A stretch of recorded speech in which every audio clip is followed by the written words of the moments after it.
This is the financial mastery course for week 8, which is risk management.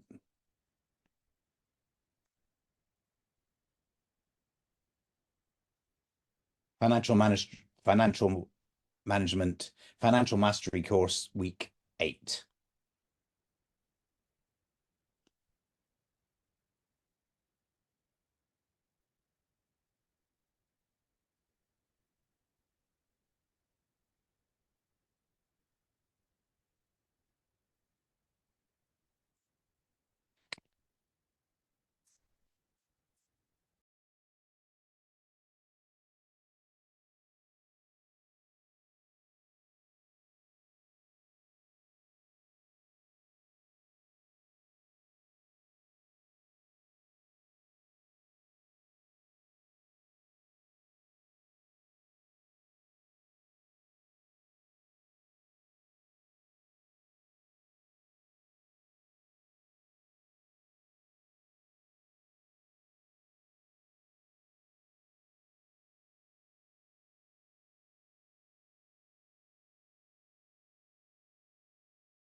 Morning.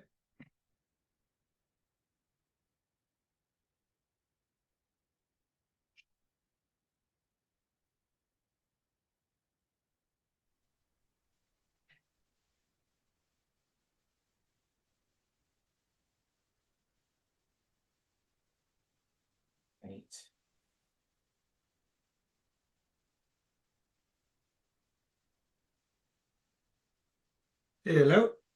Morning, guys. Morning. Morning, Laura. How are you? You're on mute, Laura. Morning, Gary. Hi. Great to see you, Laura. I was asking after you. I missed you the last couple of weeks. Oh, thanks. I'm always worried that, like, you know, that I've picked on people and they don't like it, and I don't ever see them. No, absolutely not. How was the new move? Have you enjoyed it? Yeah, it's really good. Love Nice, it. Oh, good. I seen the boys yesterday. They on the coaching when I was coaching Matt. Oh, but that was fun. Yeah, it was great.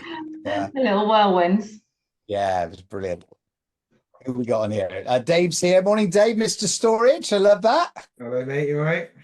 Dave's just got open a new beautiful storage unit. Loved it, mate. Eh?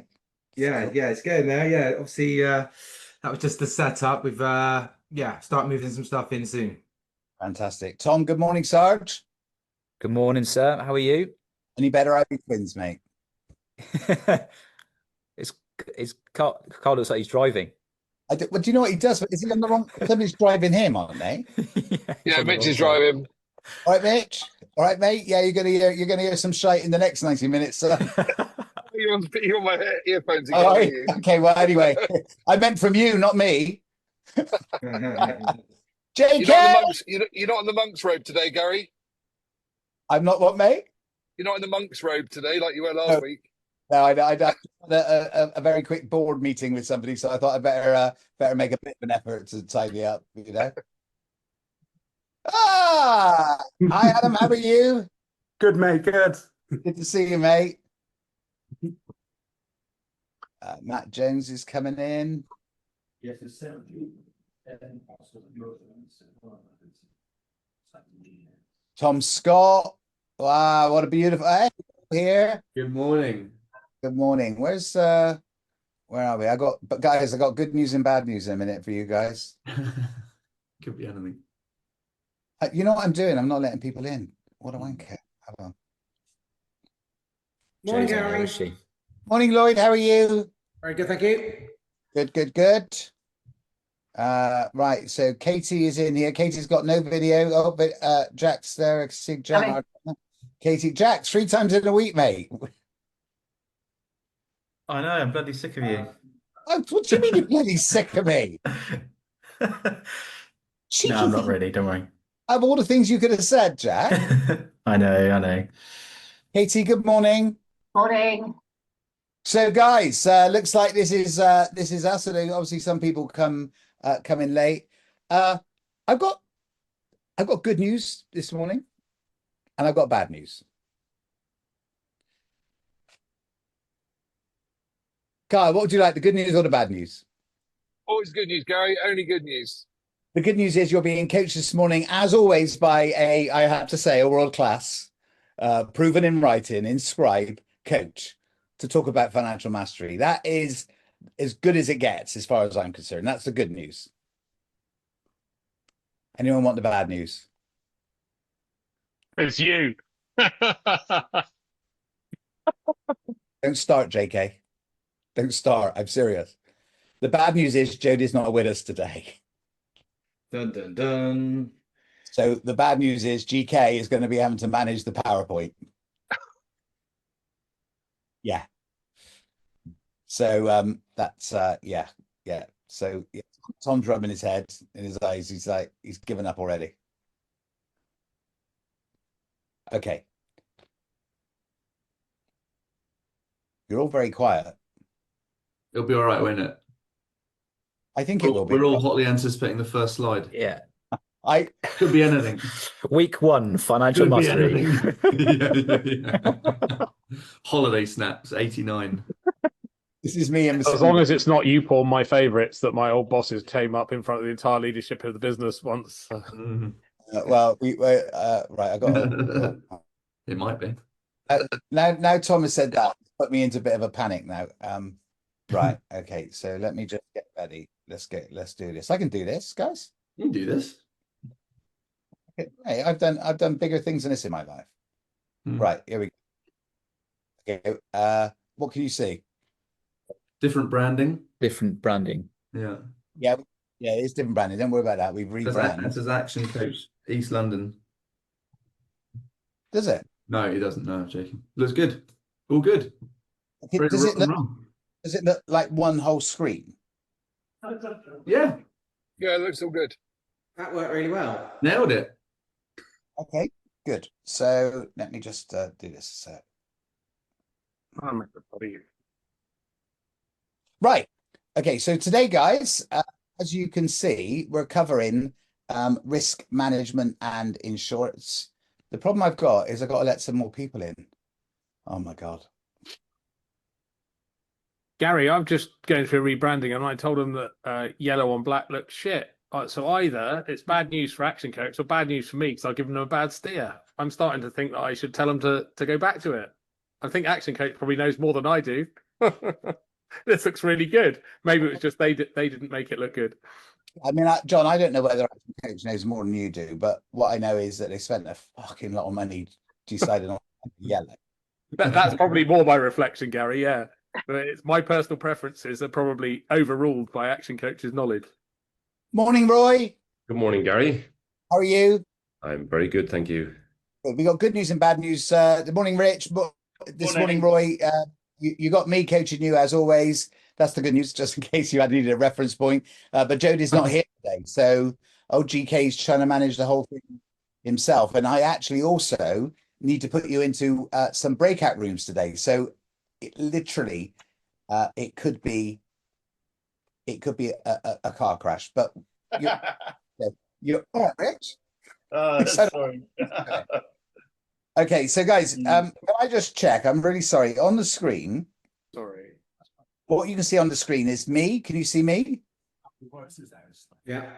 Oh God, yeah. And you can see the PowerPoint, yeah? Yeah. Okay. Good. So we're talking this week about risk management and insurance. My question to you with regards to risk management and insurance is who thinks that this is going to be one of those weeks or one of those subjects? Morning, Craig, buddy. Morning, mate. Who thinks this week that this is going to be one of those subjects that doesn't really apply to them so much? Sorry, that was me celebrating the fact that I got my headphones to work. Apologies, I thought I was muted. What I was thinking was who thinks that when they look at that title, you know, risk management and insurance, who thinks that, yeah, oh my God, this is going to be one of those sessions where I don't really need to lock in very much? Anybody? No, I think it's massive. I think I might struggle to lock in because I don't find those things very exciting, but that probably means I might need to lock in even more. All right, that's what I mean, John. That's a good way of sort of describing it as well. So if I ask you, Matt, morning, Matt Jones, mate, what does risk Morning, management? Gary. Morning, buddy. What does risk management mean to you? Well, sorry to state the obvious, but managing your risk. Okay, what does it mean to you as a business? How you know, how often are you looking at it? How often are you applying it? Well, there's any number of risks, isn't there? As you know, I'm very keen on looking at cash flow, forward-thinking cash flow. And that's one of the risks, having good cash flow, having money for reinvestment.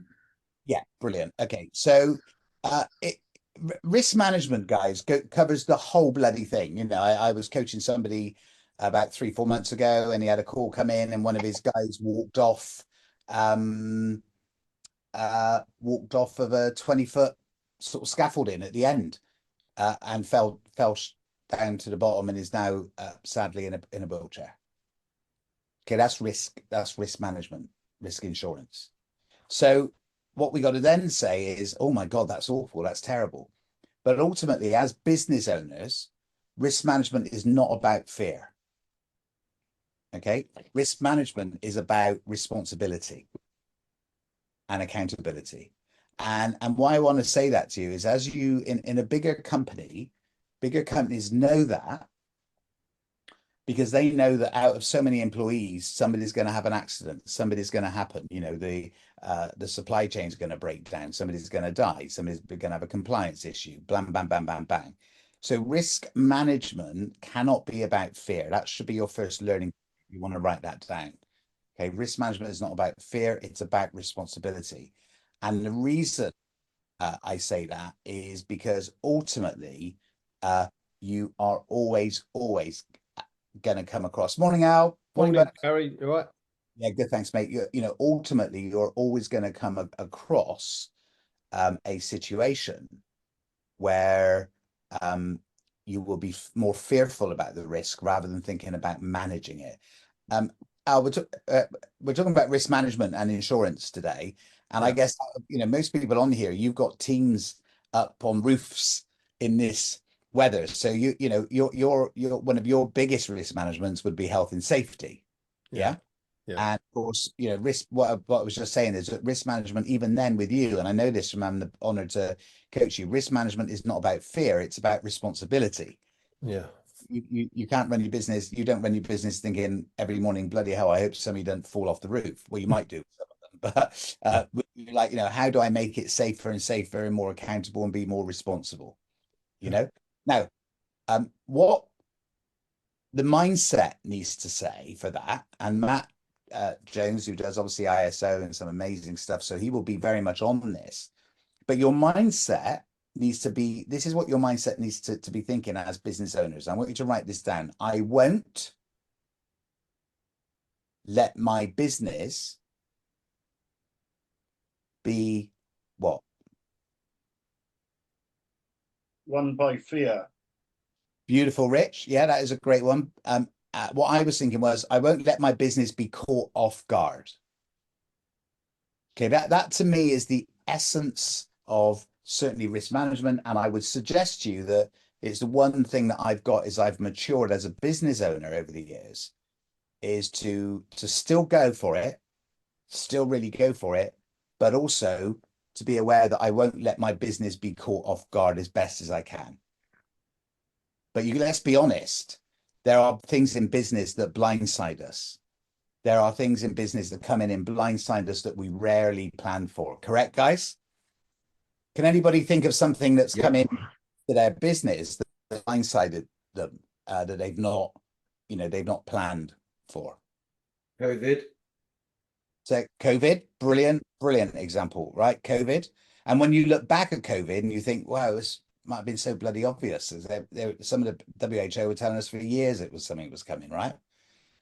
And That's even when you need- we know another one's coming, don't we, at some point? But yet here we are. Anyone else? Yeah, massive senior leadership changes at a client where we had a 10-year program in place, and stuff winding down over a year or two because of some crazy ideas. That suddenly you've got a massive pipeline hole. Brilliant. What do you think one of the biggest risk management issues are for people at the moment? Not biggest ones. Let me reword that. Bigger companies see this as almost, one of the top of the list risk factors at the moment. Smaller businesses so far not yet. What do you think one of their biggest fears are on a daily basis, or what? AI? Debtors going out of business. Sorry? Cybersecurity. Yeah, absolutely, John. Cyber attack. I was looking at the growth numbers for the country yesterday. They were spectacular, weren't they? The lowest possible number, 0.1. Which is literally the lowest number we can have as growth. But for August, for July, August, September. Give them a round of applause. Well done there. Well done for that 0.1%. We all Well felt a bit of that. But one of the things that affected that was what? Do you know? Rich? I don't know. No. Is it the US shutdown? No. A US shutdown wouldn't affect us so much, to be frank. It was a cyber attack on JLR, wasn't it? Exactly. It was a cyber attack on Jet. Yeah. That affected, the whole growth of the country. So our as small, medium-sized businesses, we're usually, thankfully, a little bit down the track from these things, but we won't be immune from them because they are, there's places in Eastern Europe or there's somebody, you can get a cyber attack at 3 a.m. in the morning from somebody around the next street wearing pajamas, right? Literally. It can almost become like a pastime, and it will filter down to medium-sized to small businesses. I think increasingly more and more of our data is like cloud-based as well, isn't it? So it's like, yeah. People aren't they haven't got the right security protocols on their AI. So every time you ask questions AI, it's collecting it. Don't ask AI, don't go onto AI and say, my name's Gary Keaton and I feel suicidal, right? Because it'll remember it, and it'll remember it about you, won't it? It says it won't, but do we think it won't? No. Small events, massive consequences, says the man who's been married 3 times. Small events, massive consequences. Yeah. So risk management is basically, I will get onto the slides in a minute when I have the courage to try and change it to the next one. But risk management is how we stop small moments from becoming big disasters. That's it. And you ask yourself one question. What do you think that question is, Kyle, when you're thinking about your risk management? Have I covered all the bases? Yeah, think a bit more. Kind What of. could it cost me if it goes wrong? Yeah, what could go wrong here? But Kyle, you're not wrong with the way you put it. Yeah, have I covered all my bases? But Yeah, and what you can do to mitigate it in the event of the worst case scenario. What could go wrong here? That's where you start. But you don't do it in a negative way. You don't do it in a fearful way. You do it in a proactive, leadership-driven way. I care too much about my business to leave anything to chance. Because being in business itself is a risk, right? So every business in this room, every business on this call, you have financial risks, you've got operational risks, potentially you've got compliance risks, strategic risks, and reputational risks. Some happen slowly over time. That's the problem. Some strike suddenly. Some over time, some come in and hit you striking. But all of them, nearly every single one can be prepared for. Nearly every single one. You know, because the insurance market loves it, right? The businesses that survive are not lucky. Write this down, guys. The businesses that survive.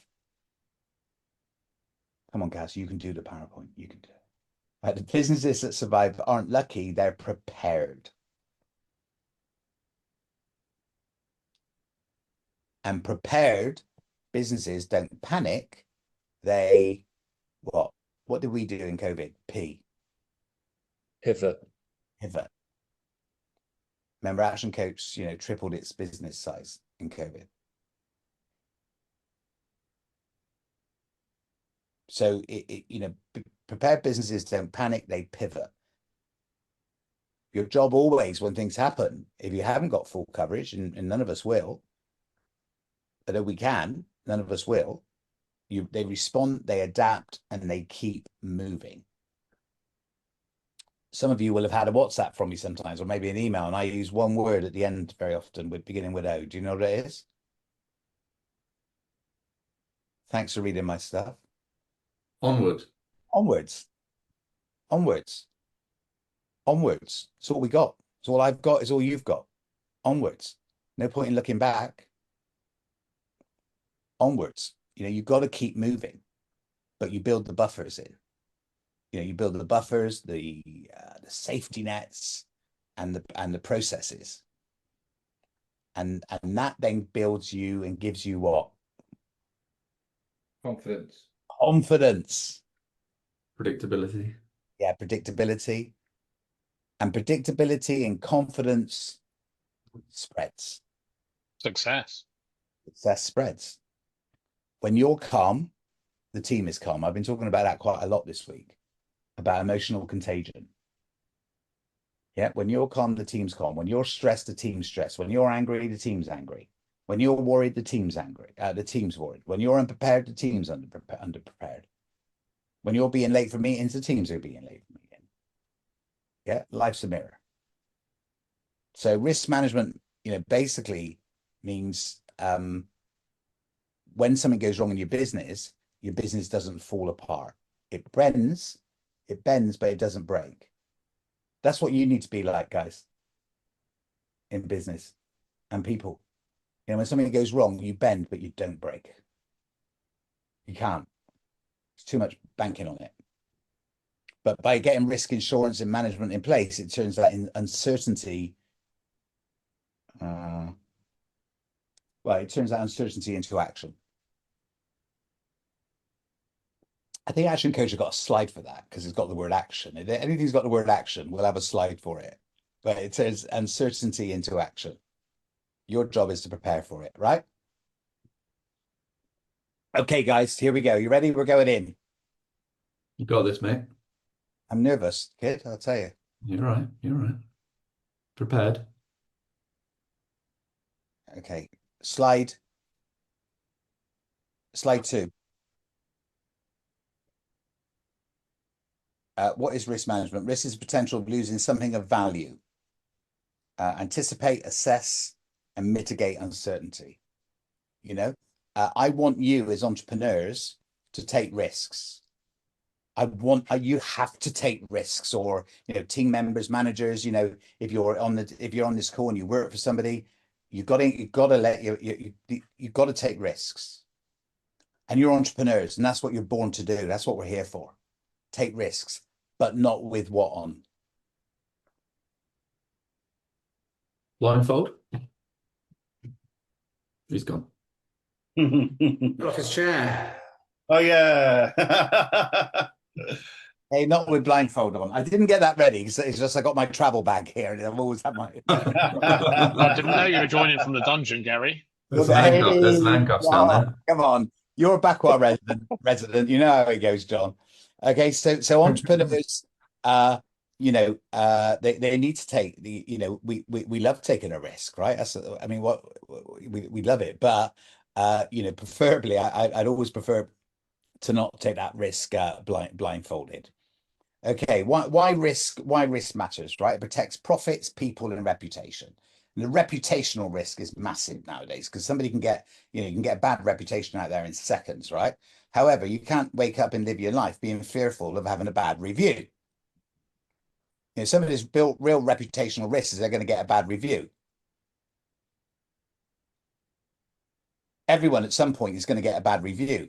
The problem is that when they get that bad review, it's because it affects them from a reputational point of view because they haven't got what?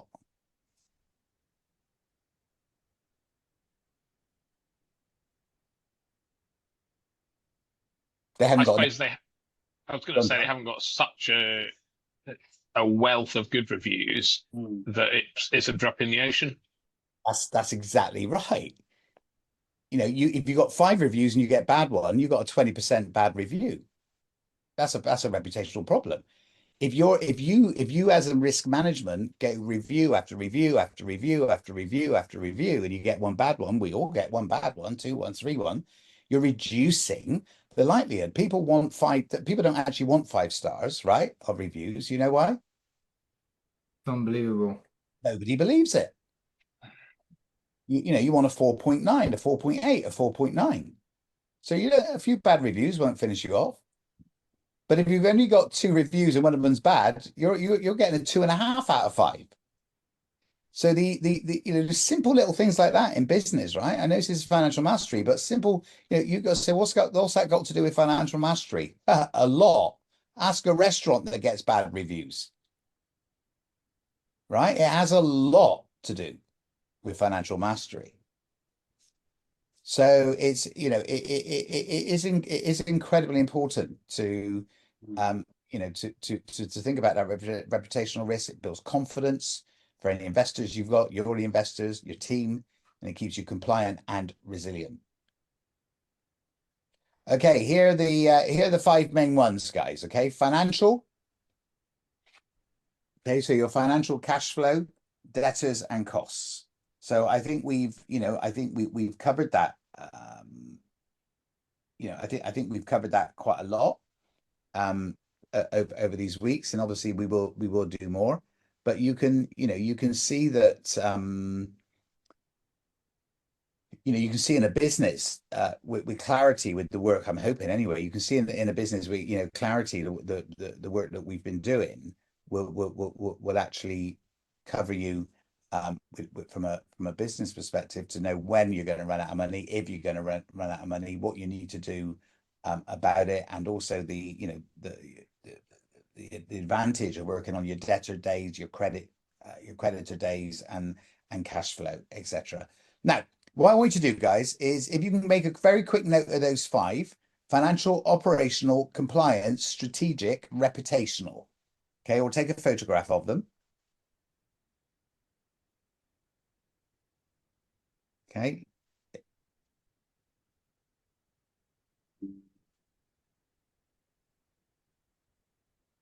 You got them?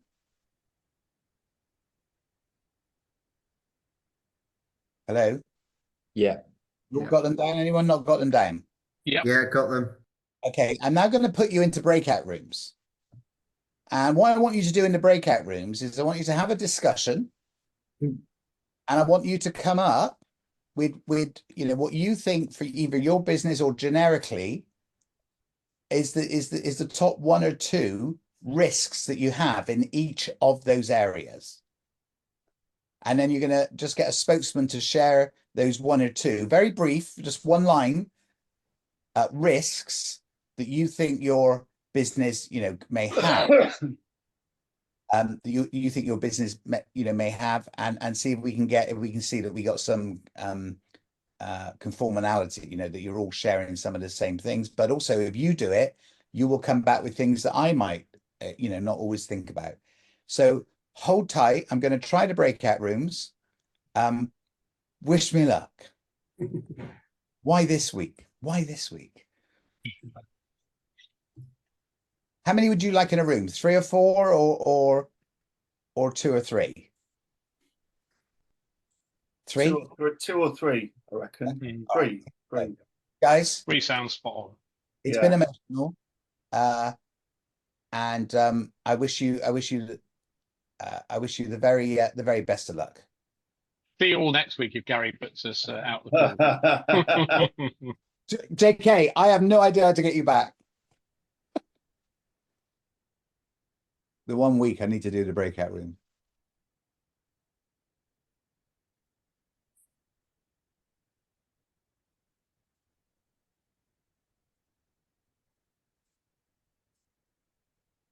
Laura?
It's a very dry subject, isn't it? Very On a very wet Gary. Friday. Yeah. Very dry subject. But important, guys. Bloody good guy. Thank you. Okay, you're back. Right, brilliant. So I've just said I know it's quite a dry subject. So kind of apologies for that, and yet not really, because it is it's the biggest one that can affect some people. We all go along very nicely, it's all great, and then suddenly you're like, oh, bugger me, have we got insurance for that? No. Have we? And insurance isn't just a policy you buy to insure your contents. Insurance is what you, as the leader and as the people that are at the forefront of the business, is the things you put in place. Insurance is not just a policy; it's the way you manage your business. Right? Okay, we're going to go through them. Financial, number one. So let me think. Tom, who's in your room? Tom Scott, Tom Campbell. Oh, Tom Scott. Oh, sorry, Kyle. Carl is in my group, and he is our official spokesman. Oh, bless you. Sorry, Kyle. Yeah. Yes. So, yeah, are we going to go through all 5 points straight away? No, you're just going to do the financial, number one. Okay, so Tom said the cash gap. So a lot of his debtors take 90 days to pay. So there's always a gap between getting paid. So that was his risk that we listed. Mine, you sort of deal with large construction companies, and they want 90 days to get paid as well. But also there's a risk that they can go bust very quickly. Brilliant. Give you a little number on that, Carl. What do you think the average debt write-off is for an SME in the UK at the moment every year? No idea. £16,000. Oh, bloody hell. That's why I started Newark Black with Tony. Got fed up with people not getting paid. So yeah, so the average debt write-off is £16,000, which is quite every year. Every year. And it builds up, John, because people forget to write them off, so they end up paying corporation tax on those as well. Yeah. Reality is, with a £16,000 average debt write-off, with a company that's turning over 300 grand a year, a small business turning over 300 grand a year, that's 5%. Yeah, that can suck that can suck the life out of their net profit, right? We know that you're going to make 5 to 10%. Gary, Katie, can you check we've actually written off that one from last year? Because we're probably paying tax on it. Thank you. But John, if you've got a debt, we will collect it. I promise you, we'll do our best. Anyway, I don't know if anyone's had experience. That's the action then. Yeah, we did. It's a company. Company went out of business though. That might be different then. That's a problem. So Gary, if somebody's gone bust, yeah, and you don't write that debt off and you pay the corporation tax on it, let's say last year, you've still got that debt showing this year. Can you claim it back this year? Yeah. Okay. You can't claim it back on the tax from last year, but but it'll reduce your liability for this year. Yeah. Right. But Tom, you've used us? Tom, we used Tony, yeah. So all of our business, I think all of it, is international, and we were working with a company in Brisbane. So very easy to just fucking turn your emails off and go the other way. And they didn't owe us tons, but enough. And Tony got it all back. I think one of the great things, you never want to use it because you never want to sort of piss someone off, and you kind of then as an owner you go, oh, do you know what? I'll just take the knock. It's only 5 grand or whatever. But sometimes you also just need that level of seriousness. You want to show, oh, well, I'll get my legal team in it then. And so many companies take the piss when they realize they're dealing with sort of 1 to 10 people businesses. So you have even just using Newark Black as kind of like, well, okay, meet these guys then. And it got paid within like 2 weeks. Well, we just, about 4 or 5 months ago, we took on a firm of accountants who had over 100 debtors. Wow. And they were in their hundreds, 700, 800, and the accountants were not efficient, etc. And I think we got 72% people paid once they had the first letter from us. I'm going to say, did Tony go and visit them personally? No, we no. Tony is like, I think that's 100%. Craig, Craig, that's not the Newark Black brand. That's our Grim Reaper brand. Yeah. Okay, so great, guys. So in the UK, 54% of companies are affected by bad payments, from bad debts. Love that. Okay, who's got another one from another spokesman for financial risk? Do you want to speak for us on that one, David? Dave? Yeah, we were sort of we saw like cash flow, but sort of and costs sort of equally. For cash flow and costs. And costs. Okay, so not not managing your, look, if you've got people paying you late, 120 days, that approximately that's 30% of your turnover every year you're not getting. Yeah, but the people you owe money to might not be as patient as that. So the next risk is you get a bad credit, and that affects okay, Carl, see you later, buddy. Cheers, mate. Tom? I was waving to Carl. Oh, okay. So nice, Tom. Sorry. That's a nice accent. Me. Yeah. So basically, Dave, you're absolutely right. It's the debt, the cash gap that can affect people a lot. Okay. Number 2, operational. Who came up with something? Who came up with that? Who's in your team? Richard Batten. Who's in your team and who's speaking for you? Roy and Craig. Right. Sorry. Well, Yeah. Who was making the news? Was it you, Roy? Yeah, it was teamwork, Gary. I love that, Roy. But who's going to speak now about operational risks? We're losing a key person. Yeah. Losing a key person. Yeah. A key person being off sick, for example. Yeah. Brilliant. That's an operational risk. Accidents. By the way, Roy, with that, what do you think some of the risks are? So what you do is when you get that risk, when you look at that in a business, but you've got a key person off. A lot of people say, oh, key person is going to be off sick. And a lot of people stop there. But what you've got to do is you've got to very often put the price on that. Is it somebody that's doing quotes? Is it somebody that's doing proposals? Is it somebody that's out there fitting the equipment? What's the delay cost to the business? And that would depend on what that person does, And I had this with a company I coach where they do a lot of overtime. So they were like, when they were working it out, they weren't working out the fact that 80% of their guys, team men, when I say guys, I don't mean men necessarily, just got team people. They were 80% of the time they were doing overtime, and they didn't bake in the effect on production of having 5 or 6 people off sick at any one time, because they just looked at, oh, that's their job, that's their salary, that's what they produce. Yeah, but they're doing overtime. So yeah, I love that. What else have we got? Accidents, workplace accident. Brilliant. Okay, so workplace accidents are massive. What do you think the average health and safety claim is in the? I don't think that is on today. That's a shame. What do you think the average health and safety fine is in the UK? Bloody enormous. Enormous. Yeah, enormous. Yeah, definitely heading up to 3 heading up to 6 figures for a lot of companies. Typical range 50,000 to 300,000. Okay, that's the fine. The average industry claim, and this is interesting, is circa 20 grand.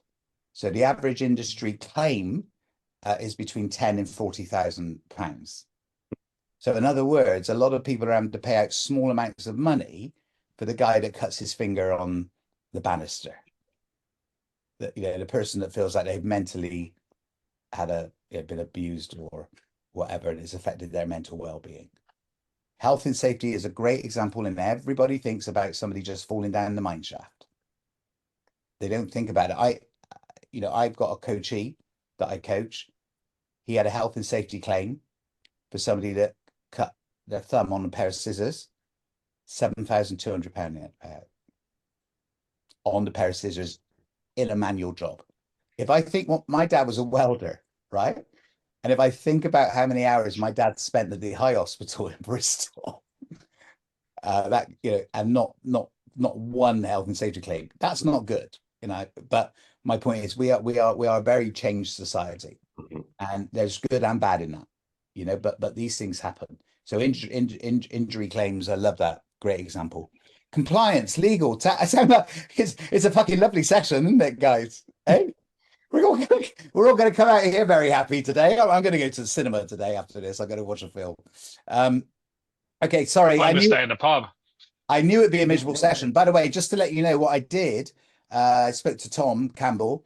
I've changed this session around because today we were going to be talking about tax. It doesn't get any better, does it? But what we did is we decided to turn it round to wait for the budget. And then we're going to, you know, sort of put that session in so we can see what Auntie Rachel does for us in the budget. And I want to just have a little show of hands, actually, because this is something Matt Jones and I were talking about last night. If I arranged a 1 hour session, not for you guys on the financial mastery course, but for everybody we coach, would you to sort of, you know, dissect the budget and the effect it's going to have on you as companies? Would anybody be up for that? Would you attend? It would be complimentary.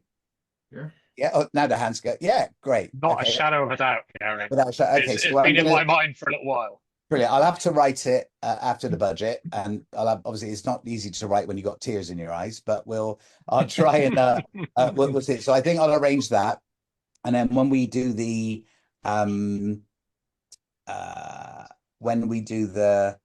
financial mastery course, we will be looking at the tax, the investment opportunities, and Tom's going to help me with that when we get to that point. Right, compliance, legal, tax, GDPR. What have we got? Who's the speaker? Come on, get somebody offer me something. So our reflection, well, mine, I think David agreed, was actually for me the way I put it. At first, I said, I don't think I've got a problem, but I'm not sure. And then when I thought about it, it's kind of I realized for me, it's the don't know what I don't know, almost like the unconscious incompetence. It's like I think I'm probably fine, but yet when I really think about it, I don't know. Yeah. Right. So it's like the risk of not knowing what I don't know.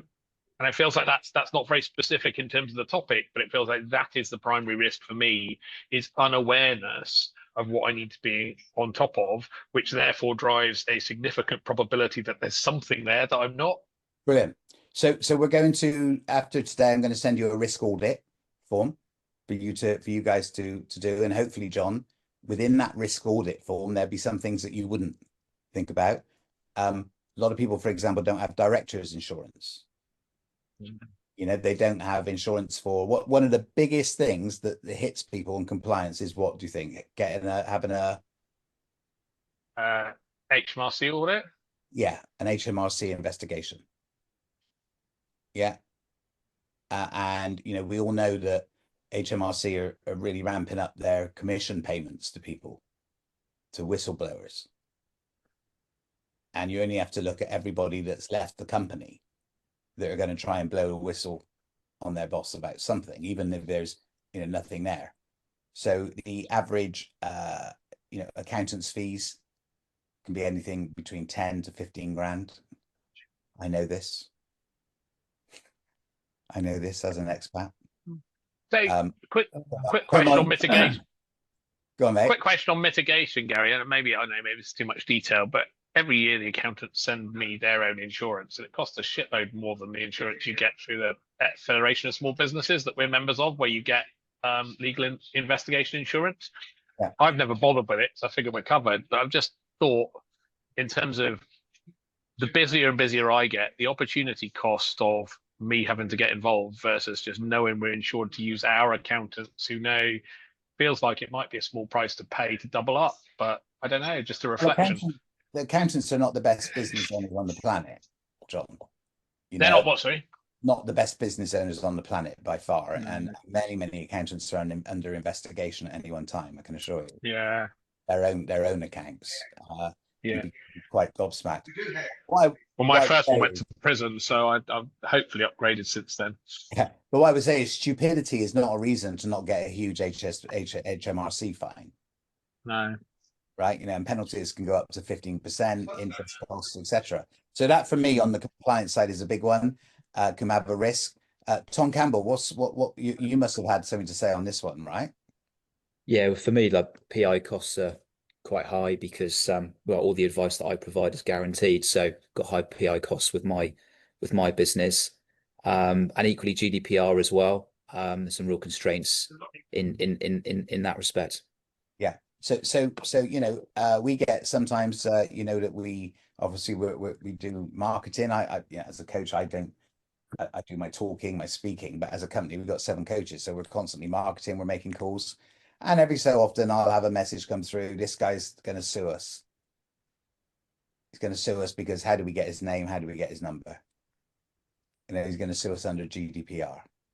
Yeah, it's a favorite of people. What do you think? I can't tell you. I can't. What do you think I do when I get that? Send Tony his way. Sorry, Tom? Send Tony his way. No. What do you think? Good idea, though. I just say, well, we apologize. We'll delete. We will, on this odd occasion, we'll take you off the database, and then we take you straight off the database. And I apologize. And then so I'm going to go court. I want some money. Blah, blah, blah. Okay, I fully understand that, and we will comply all the way. Bang. Let's move on onwards. Whereas I've got a question, Gary. Yeah. I was talking to a friend about this on Wednesday night, and she runs a business with way more GDPR risk than we have. And she was saying all the advice says take them off the database, but she's nervous to do that versus have a very clear do not contact, because she has such efficient processes for acquiring people's contacts and then contacting them. Her nervousness is if you delete all of the contacts, then you don't know that you've been told not to contact them. And so you're at a higher GDPR risk from deleting it versus from having it there with very clear do not contact. And that was, I'd never thought of that before. I mean, I think that the other thing is, John, where there's a will to commit, evidence will be found. Yeah. But you got to, look, we're in business, and you can't mitigate all risks. But how many enforcements do you think there were in the whole of 2024 for GDPR in the UK? 0. 32. Oh, really? And they were all multinational global companies. Okay. That's really what it's about. It's about making sure you're not just taking loads big databases and spamming people. I think there's a how many fines? Okay.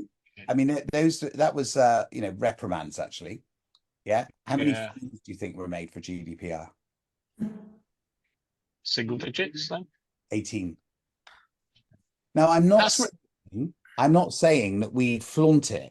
But what I'm saying is that there are some things with risk where you when we do the risk matrix in a minute, you got to place it where it is. So when somebody says, I'm going to sue you for GDPR because they've seen it on Sky News and they watched the role on Sky News, and I'll go, I accept that. We made a mistake. It's very useful data to let you know that, we've all got to do the right thing as human beings for protecting people's privacy and acting within the rules. But it's in terms of it's when you get into that fine detail, that's probably one where as long as you've done broadly the right things, there are some other things that are better worth chasing if that's the stance on it. Yeah. And it's like the year 2000, right? There was so much fear about GDPR, so much, but actually the litigation for GDPR was not matched. Data protection, however, is another factor. Yeah. Data protection is much more serious. Yeah. So looking at those things in your company is important, all of them. Strategic guys, strategic risks. Who came up with that one?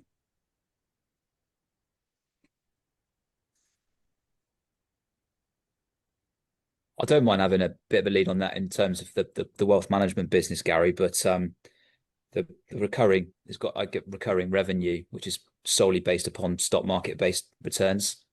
So there's a key risk that actually if we get a 20-30% market crash, then that impacts then the recurring revenue for my business. Right. Okay. Yeah. Okay, Tom. So you would you work yourself on worse base best. Yeah, so you always want to make sure you've got margin for error, factoring that, we never know when it's going to happen, but we could get, a 20-30% downturn in markets. Yeah. Yeah, absolutely. So yeah, I love that. And so if somebody's spending in your industry, they're spending right up to the hilt of, well, we've had a great year, which you and I will have both know and seen those guys with the Lamborghinis driving around for a good year. It's like, I remember I remember years ago watching somebody they weren't actually in financial services. They were in it was a private banking type analyst. Anyway, he's talking away at Ashton Court. I don't know if some of you will know Ashton Court here, yeah. And he's up there, and he's like, yes, and we do this and we do that, and everyone's looking out because he's got his lovely Ferrari outside, and there are people out there drilling out the locks of the Ferrari. So they're like, they're repossessing the Ferrari as this guy's on stage. I think it was Coots or something like that. Yeah, that's a long time ago. But yeah, no, you're right. The risk is massive. Okay, so. What else? Strategic market shifts. I love that. Innovation. Innovation is a big one, isn't it? What's one of the biggest risks at the moment with innovation? Has to be AI. Yeah, we got. Look, how far did we get? We got an hour in without mentioning it. Okay, companies that aren't moving with AI, companies that think they can afford to employ teams, especially a lot of office teams, that AI is replacing. That's like employing 20 people to use an abacus and not a calculator. That's like employing people to use Excel and not AI.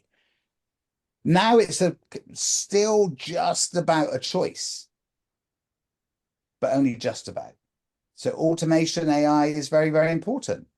One of the other things is if you create a product, you take too long to get to market with that product, especially if it's a technology product, and your shiny new beautiful product becomes outdated before you even launch it. So you took too fucking long to launch it. Do I sound like somebody? That's exactly what happened to my client. He went out of business last year, Gary. There you are. I see so many people. Oh my God, so many people tell me they're investing money in an app. They're investing this money. And by the time they actually get there, AI has replaced it. Or somebody else is way ahead of it in the world. Apps are global. So I keep telling people. So definitely technology is a massive one. One is adoption risk. You want somebody to do something. You want them to do it, but they won't adopt. I wonder, like we're coaching, okay? Imagine we're coaching. If we didn't have COVID and I said to all those people that were driving into Lee Court every week to be coached, guys, we're going to go on Zoom now. They wouldn't have done it necessarily, right? They're like, no, we drive up to the office. So you create something and then it's not adopted. And you see that, you just have to look at all the products that have gone wrong in the past. Strategic risk, over engineering. There's a good one. People put too much on.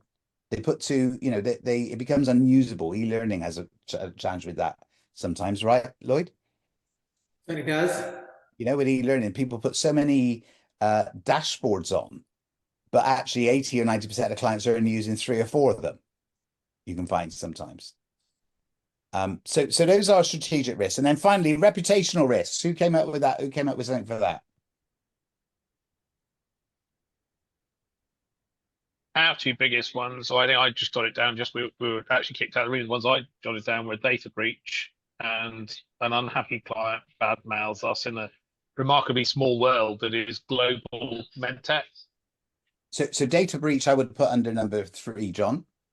Okay, yeah. But I like that what you said. I guess it would also impact us reputationally as well as being fined for it, though. Does that make sense? If we had a data breach, yeah, I think that's the biggest impact on our reputation because we're trusted with client data.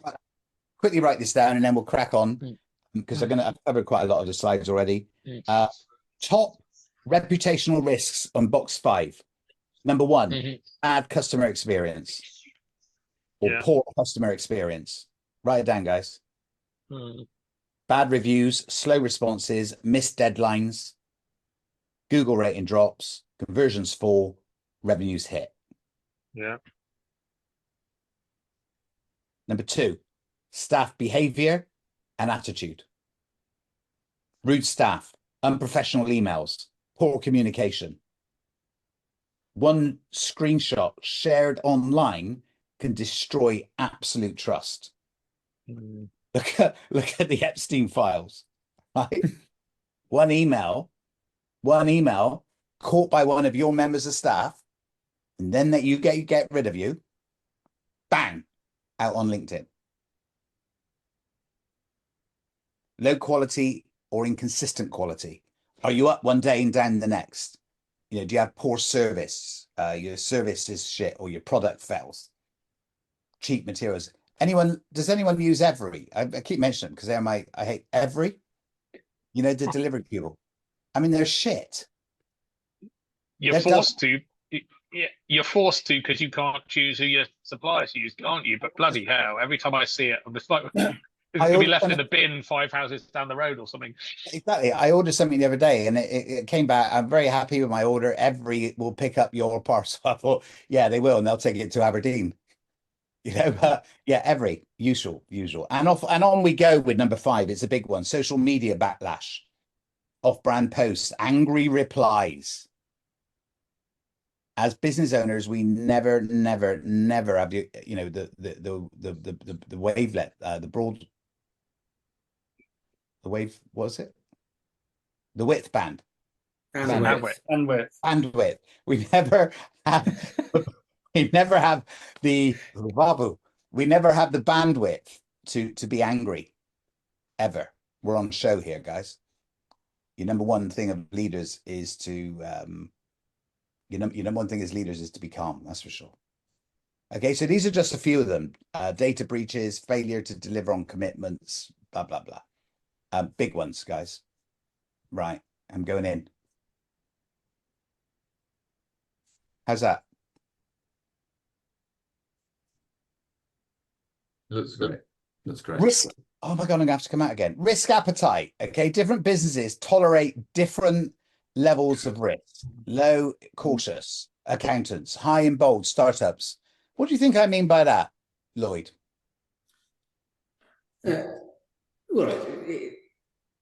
How much risk you're willing to take on a business in order to achieve your objectives. Yeah. But also, what does it say about not just the industry, but also what does it say about the individual, I suppose?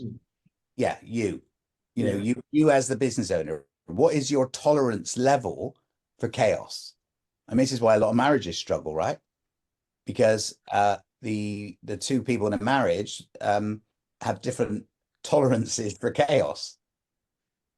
So what Sounds familiar, Gary. Sorry, John? Sounds familiar, Gary. Yeah, it does, yeah. But you know, startups take big risks, and as I said, their accountants will take none. You know, I always somebody said, "Can you give me a more practical example?" And I said, "Absolutely. If we go out for a curry, and Wendy has a korma, she'll go like, 'Oh my God, that's hot, that's spicy.'"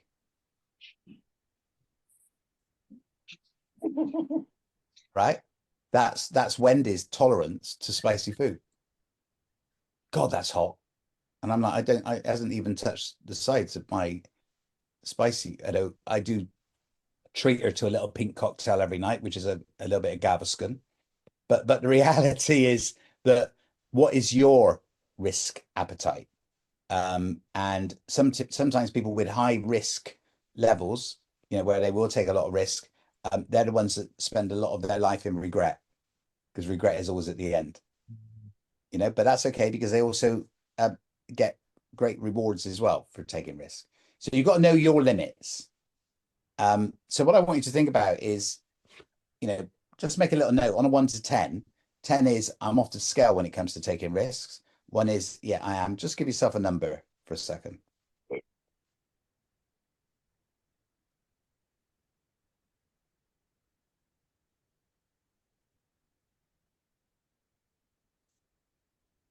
Okay.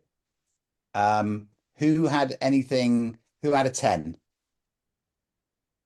9? 9. Okay. 8? 7? 6? 5? 4? Okay. 3, 2, 1. Anyone a 1? Okay. So thank you for doing that. Thank you for your number. What you need to remember is your number It's not like when Tom's advising us on investments, and if you say I'm a 5 on the risk factor, Tom will go, okay, this is the investment where you need to be.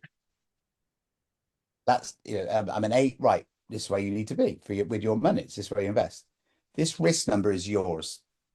Your number 7 might be my number 2. So you always treat your risk number with the respect it has, but also, know that it's not, there is no global scale of 1 to 10. It's your risk. And when we do the risk assessment, it will come out with different numbers, but it will be your numbers. And that's why we therefore look to just improve it for you as individuals, for you as a company. How important is it as a leader, Gary, if you've got a very high risk appetite, which is probably important in the startup, thinking about complementary team members, to have around you team members with a much lower risk appetite to handle some of the things that might be my blind spots?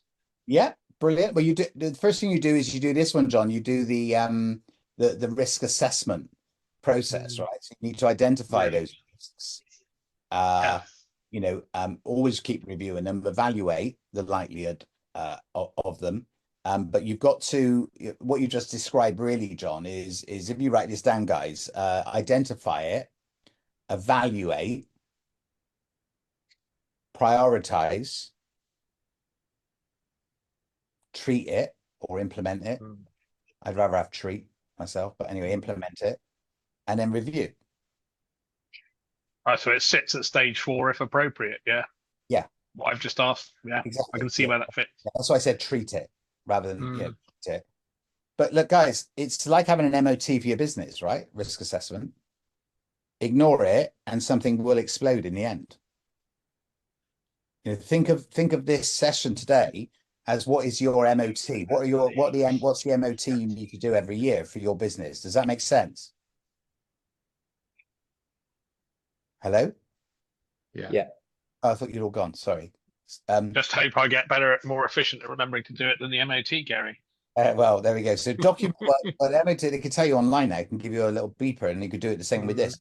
Documenting risk for most businesses is essential, not only financial, but actually legally. Okay, so documenting risk is essential financially and legally for most companies. The problem is with this is we all go and we carry on with our day. And I'm trying to just put it in and say, come on, think about it. Now, the risk matrix, I love this. Impact and likelihood.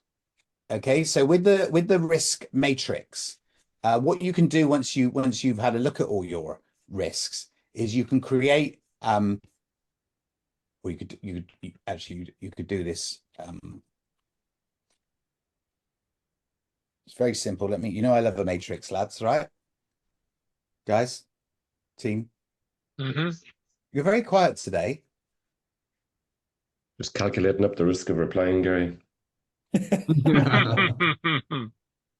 Thanks, mate. Right, why is it not sharing? I haven't got the width band to reply.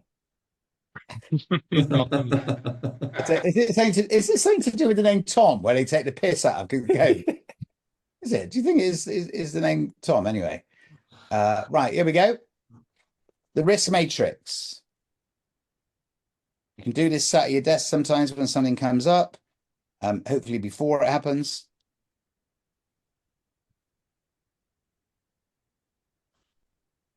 Are we going to get sent a doc of this, Gary? No, not this one though. Right. Well, I can do, but yeah, I will. Yeah, we do. Yeah, we will have one actually. Yeah, sorry, buddy. We will. So down here, you're going to have the level of risk.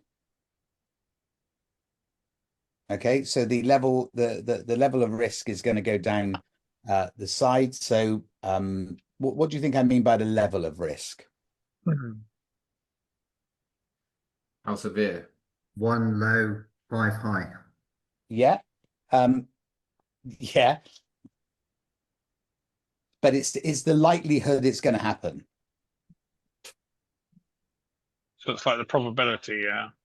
Yeah.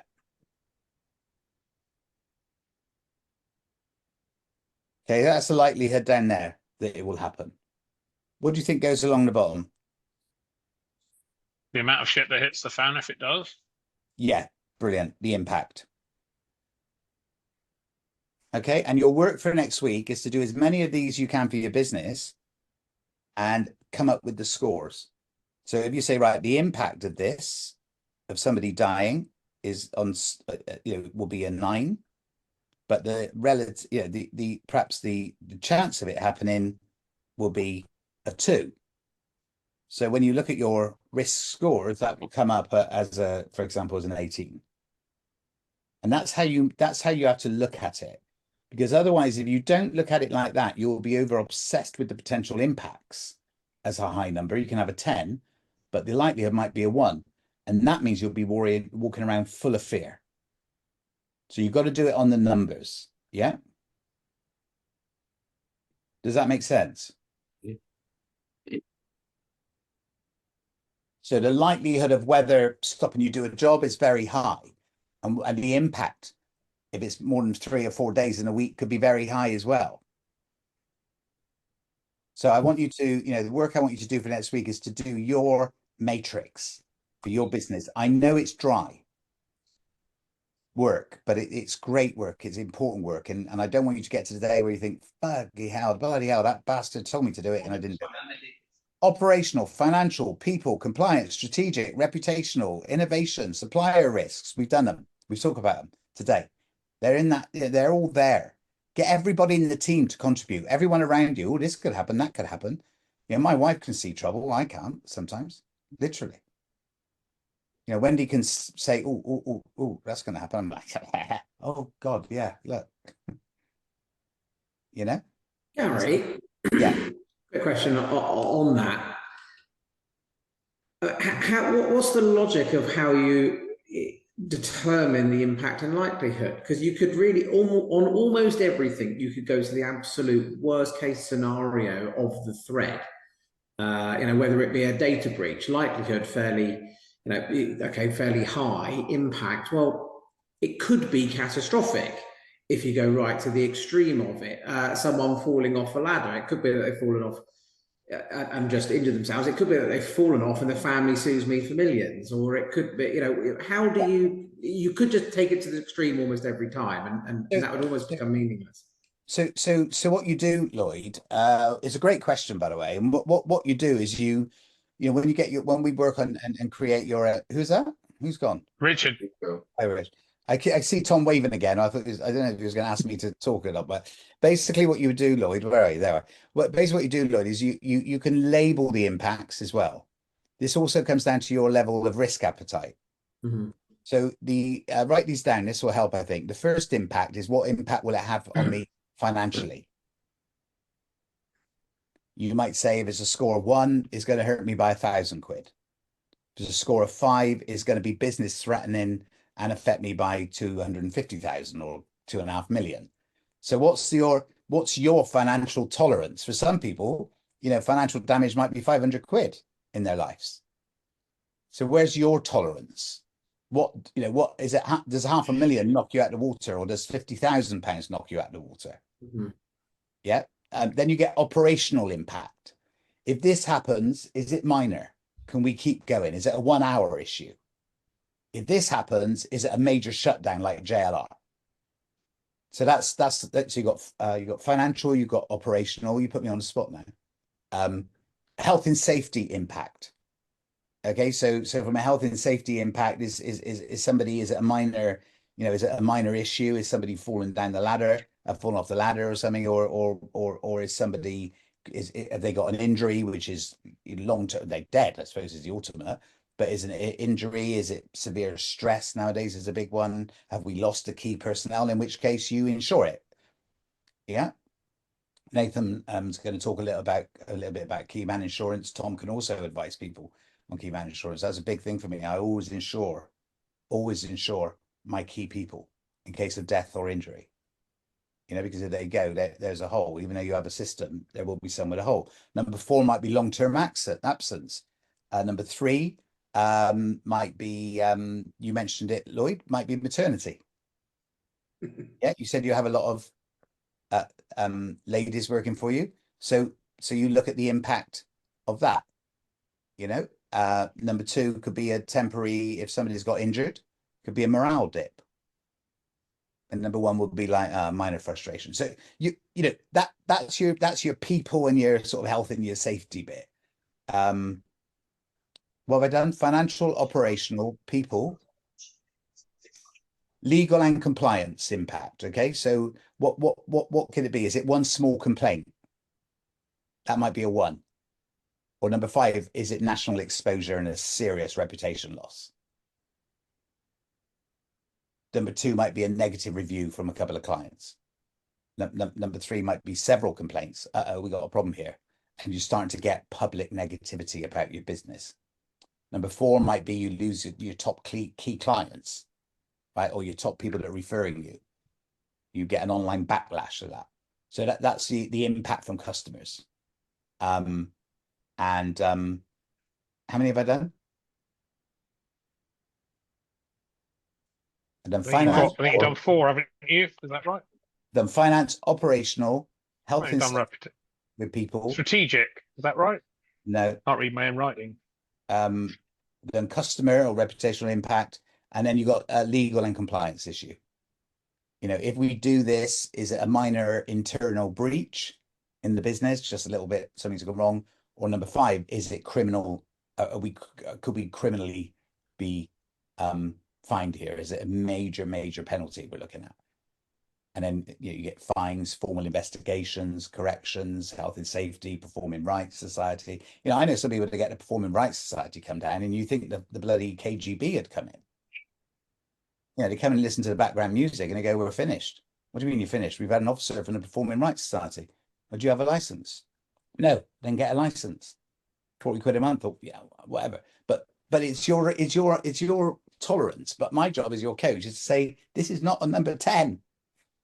You know, this is not a top of the list, to look at the impacts and don't go over them. I think that's enough. Does that make sense, Lloyd?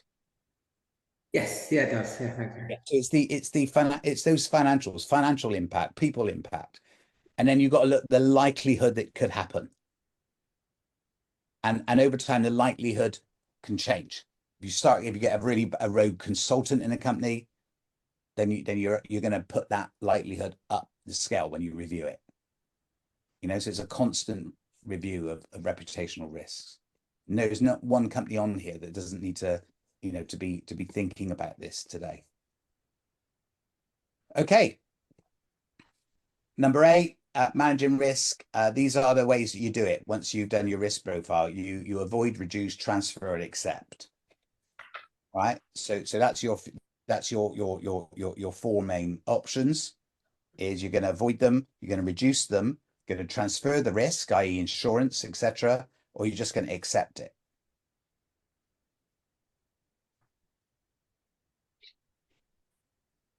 Yeah. Now, what I would say is when you accept it, if you're going to accept the risk, go careful what you do accept. You know, we all have to live with low impact risks. But if you're accepting big risks because of putting your head in the sand, that's when you're going to go home sometimes and have very, very difficult conversations with your partner about what the hell you've done with the business. You know, so this happened to me, this happened, and they're going to go, but surely you're going to have that horrible conversation. Surely you're insured, or surely you know, avoided it or eliminated it. So avoid, reduce, transfer, or like sometimes we accept, and you use the right tactic out of those 4 for each risk you've got.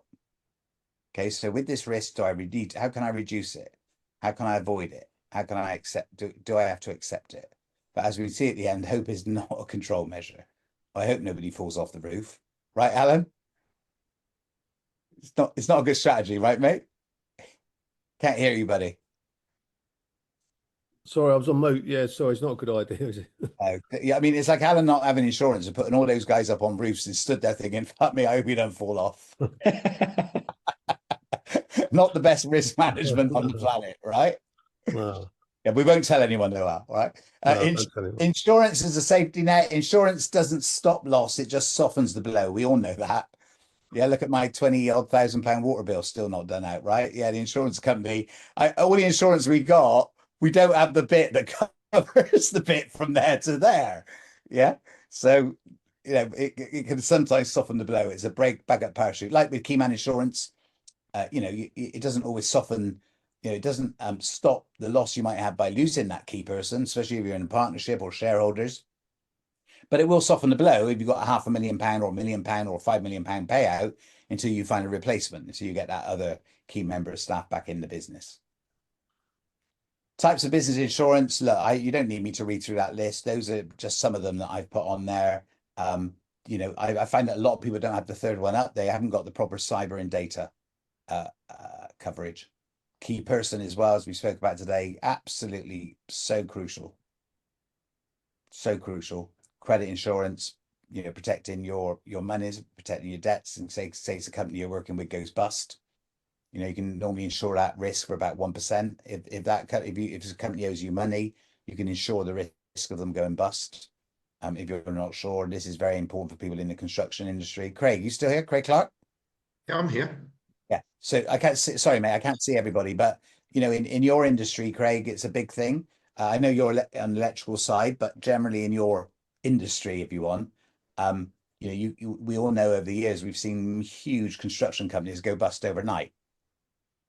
But those construction companies very often are the people that you can get insurance on for high levels of debt. You know, you're like, right, okay, I've invoiced of £500,000 and they go bust, we're finished. That's the cascading effect. And the construction industry is famous for it. Okay, so do a little insurance audit. Emergency fund. Okay, so we want to go back to the finance. You know, building that 3 to 6 months cost. Where do I look? What do I get you to do for me every week to tell me that? Financial dashboard. Financial dashboard. Most important thing I want to know always on that financial dashboard is how many days you got left in business. And then you do scenario planning, best base, whereas I talked about this just now to you, Tom, didn't I? Your best position, your worst, and what is your base position when it comes to financial. This is about looking at your break even and looking at your work in progress, looking at what bank we've got, what credit facilities we've got, etc. And continuity plans is important. Many years ago, I had a horrendous car crash in Hong Kong. I was in a wheelchair. I was in a coma. You know, we were just so grateful that we put continuity plans in the business, because I was the largest producer out of all the consultants that we had. And you know, Chris and I had very, very strong contingency plans because I was out of action for months. I'm still working, you know, once I get it, but I had to have operations on my head and everything. It's very, very bad, very, very bad car crash. I was a passenger, actually, if anyone's interested. Who do you think was driving?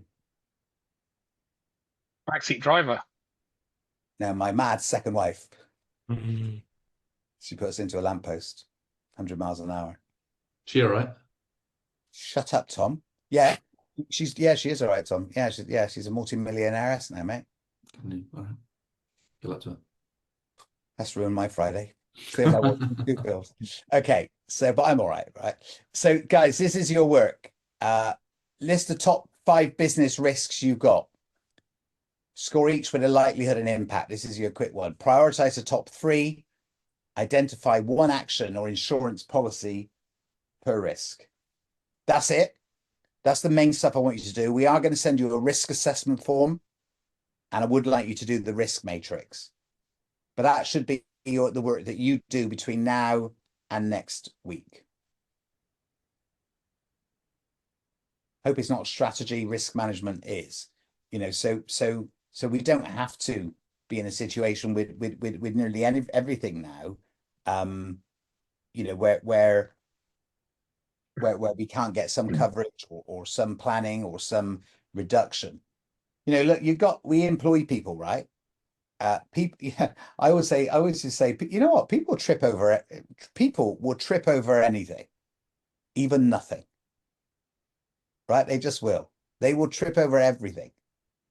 and even nothing. You know, I don't know. I just think this is important. And you know, if you said to me, Gary, what do I think one of the biggest risks is in the business on a day-to-day basis, and I'm coming away from like the financial bit. Well, I think one of the biggest risks that a lot of small businesses got is your team ignore you. My team ignores me. That's a high. It's a high impact. It's a high risk. And we come across that where a lot of people are saying, this is what we need to do. You know, for example, imagine it was out on site. You need to wear your hat. You need to wear your high vis. People are not too bad with that. But in an office, they're not always so good. So one of the biggest risks is that your people ignore you. Interesting, right? You tell them to do something, they don't do it. That to me, if you asked me to sum up this whole exciting session, is the biggest one. But sometimes, who's the worst person for ignoring you? Kids. No, Lloyd. Me. Lloyd, you've only just pulled yourself back from the Dyson Christmas present, my friend. Okay, yeah. Some might have forgotten, not me, Lloyd. No. No, the biggest person ignoring you is who? Did somebody get it right? Yourself. Yourself, John. Yeah, yourself. We are the worst at ignoring ourselves. Oh, he was good. That was all right today. That was quite good. What's next? Cup of tea? Check my emails. You know, don't ignore yourself. You intuitively know very often the right thing to do. I think as entrepreneurs, we're drawn, I don't know, maybe I'll speak for myself, certainly. I'm drawn towards the exciting next thing versus making sure I'm protecting where I'm at. And that's the way I'm wired. And so I absolutely agree with you, Gary. And I haven't realized it. You said that. That is the biggest risk, is that we as a business do not act on what you've just shared today. That is the biggest overall risk for us. JCat, thank you. You know, I go to Castle Coombe with my my wife's car, right? And I just make sure that I up the insurance when I go, so I can go like round there like at 50 miles an hour really fast. Yeah, but I do it because I do it because I don't want to think I'll be all right. I won't smash her car up. I want to have that little 80 quid extra 1 day policy or whatever it is. On that note, I love your team. If I've upset anybody, 8 weeks in a row. I hope you do it. You know, and what will they say? The biggest risk is doing nothing. I'll see you later. Cheers, mate. Have a great weekend all. Bye, Gary. You too. Cheers. Take care. Bye. Bye, guys. Bye.